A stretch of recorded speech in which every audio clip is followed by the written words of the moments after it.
Hey guys, welcome back to my channel. It's your girl Praise and I'm back with another video. Today I'm going to be telling you how I got into LSE and how you can too. So first things first, a bit of a background behind me, what I study, what I do. I'm a second year law student at the London School of Economics and I started my degree in September 2020. Yeah, September 2020. So I'm currently a second year and I will start my third year this September too. However, just bear in mind, I am not the admissions team. I don't read the personal statements, but based on everything I know, based on all my friends who also got in, I'm going to be telling you everything we did and also some useful information that you can use too to help you guide your application.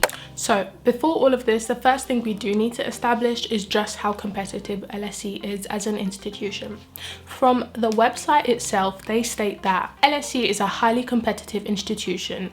The high level of competition means that achieving or being predicted to achieve our usual standard offer grades does not guarantee that an offer of admissions will be made. In 2021, we received approximately 26,000 applications, roughly 1,700 places. So there you can see that if they got 26,000 applications and they only accepted 1,700 places, that's a cutoff of almost 24,000 people. So it's incredibly competitive and you need to make sure that you're ensuring that you do everything in order to put in the best application possible. The last thing I want to point out is that LSE is a social sciences university, so before you waste your time, if you're applying for engineering or medicine, I'm sorry, but LSE is not the place for you. And without further ado, let's get into it. The first thing you need to do when thinking to apply to LSE is to research your course. You can find all this information on the LSE website, which I will also leave in the description box below. With this, you're going to be looking at whether they actually have your course, so check what course or degree you're applying for. You're going to need to look for your entry requirements and also whether they provide any contextual offers.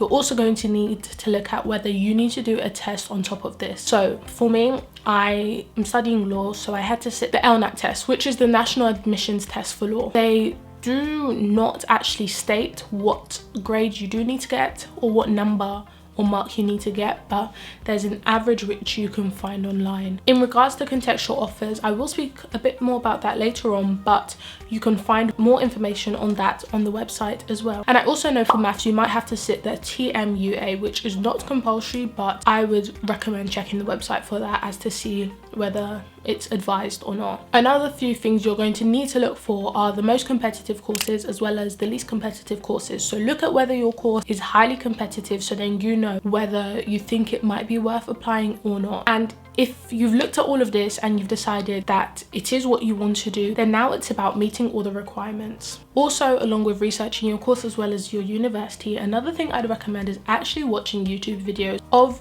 YouTubers who do go to that university. So at LSE, I know one other person properly, but I also know there are many people on here who vlog their days in the life at LSE, or students who go to King's College London and vlog their days. So have a look at their videos, see if they're doing the course you might want to do, and ask some questions in the comments to find out more. Now, let's look into the things that LSE require. Now, when it comes to what LSE consider, they state that they look at their personal statement, academic achievement, which includes both your achieved grades as well as your predicted grades. They also look at your UCAS reference, contextual information, as well as subject combinations. So let's go through all of these and see what you can do. First up, meeting the requirements. As I said earlier on, you're going to need to look on the website and see what are the grades you need for the course. So whether it's A-star AA, A-star AB, A-star, it's unlikely. In addition to this, they also look at your grades from pre-16 study, and if you studied in the UK, this would be your GCSE grades. On top of that, GCSE English language or mathematics should be no less than a 6 or a B, and if you do have lower than this, then I would say it is quite unlikely. Another thing that I would highlight is that they do look at your overall GCSE profile, so this takes into consideration whether the grades you achieved were good for your school. If your school don't normally get such high grades, they will take that into consideration. So if you are someone in that position, then definitely check into that. In addition, if your predicted grades don't meet the required grades, I would say you might not want to waste your time, as that might be taking up a space from another university that you could really love. Another thing that I would like to highlight upon all of this is that whether you achieve your grades or just meet under them, that does not mean you will be accepted or rejected.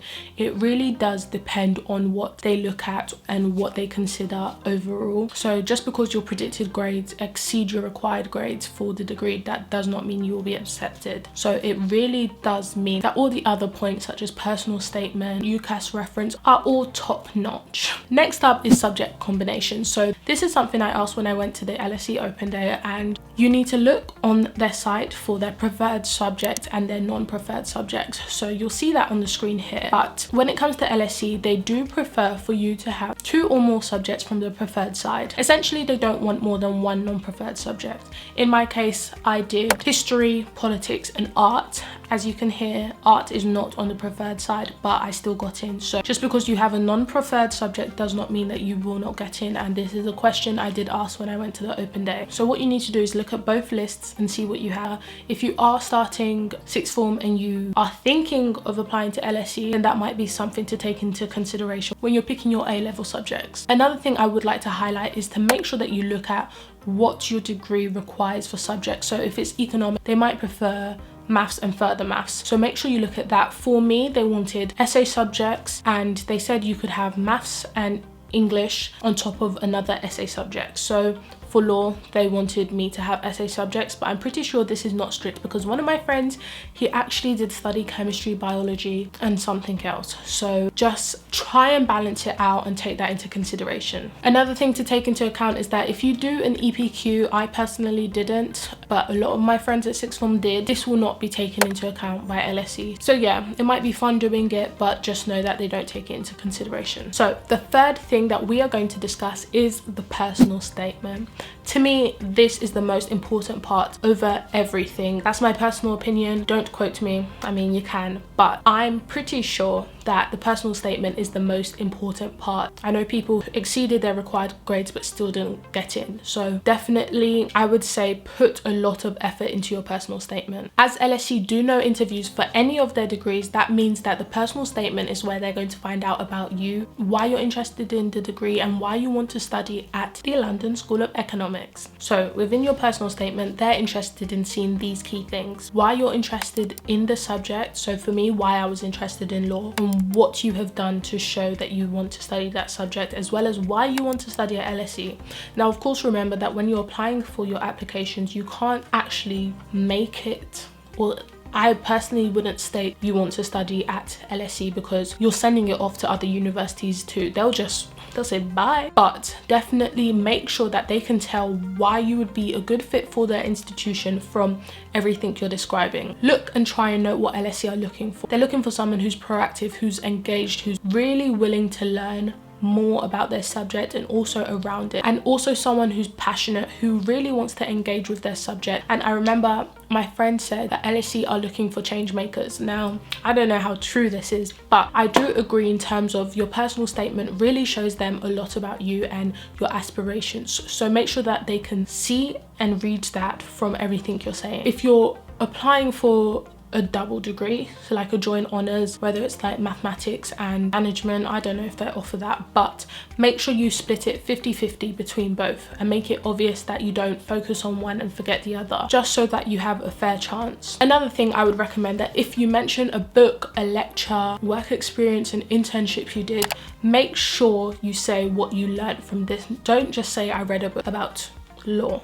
Say I read a book and I learnt that this prompted me to look into, I was engaged by, I disagree, this made me. Always say what it leads you to do. Always say what you learnt from it and also what you did from this information you got. So if you read a book and you went to a lecture on it to form your own opinion or critically analyze what the author had said, make sure you mention that. Make sure you critically analyze anything you say. So if we look at my personal statement, for example, what I said in the beginning was, this prompted me to look into housing after Grenfell, a research project analysing the development in laws and regulations. This highlighted the moral dilemma that ensued from balancing insistent requests from the public with following the rules of law. One thing I remember from someone telling me was, why law, why you, why us? And that really stuck out to me, and that's what I really focused on when making my application, that whichever institution I'm applying to, like, make it known what you both correlate on, what you both agree on, what you both have in common. So if your institution is one that is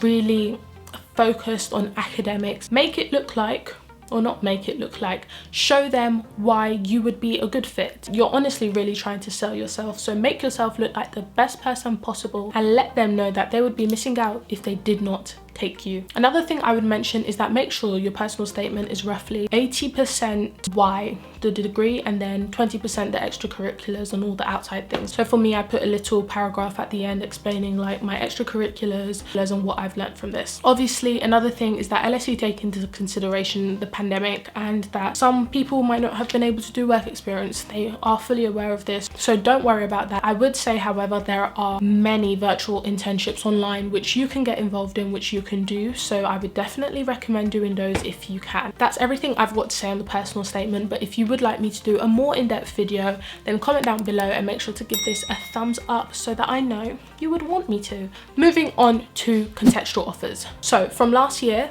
LSE started giving out contextual offers. Contextual offers are for students from the UK who are eligible for home tuition fees. Contextual information is used to gain a more complete picture of the education individual context of an applicant. This allows our admissions selectors to assess achievement and potential whilst recognising the challenges an applicant may have faced in their educational or individual circumstances. To me, this is a very important thing which they have done. But yes, contextual offers, if it does apply to you, you can be able to get the required grades lowered to you. The things they take into consideration can also be found on a website, but some of them include whether you were in care, the postcode you grew up in, as well as the area and the performance of your school.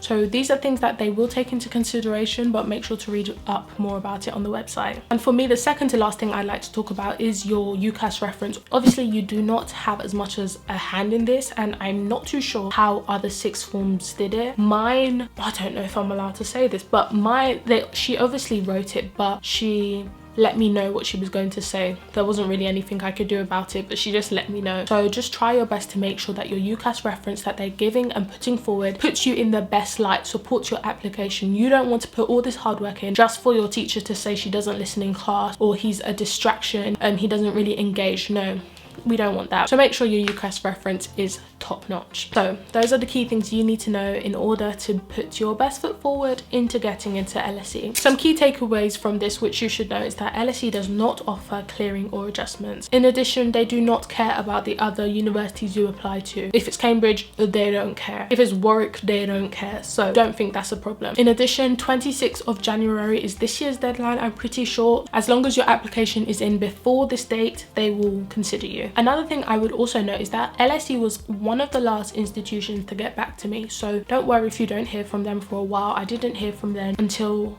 like March, but I know people heard way later than me and they still got in, so don't worry about it at all. And that has been everything I have to say to you today. If you do have any questions, make sure to comment them down below. Give this video a thumbs up if you did find it helpful, and also make sure to subscribe because I would love to have you as part of the family. If there are any other videos you would like to see from me, do make sure to comment them down below. And also, whilst you're here, make sure to follow me on Instagram where you can find more content. So it's been your girl Praise. Thank you guys so much for watching, and I will see you next week with another video. Goodbye. Go, go.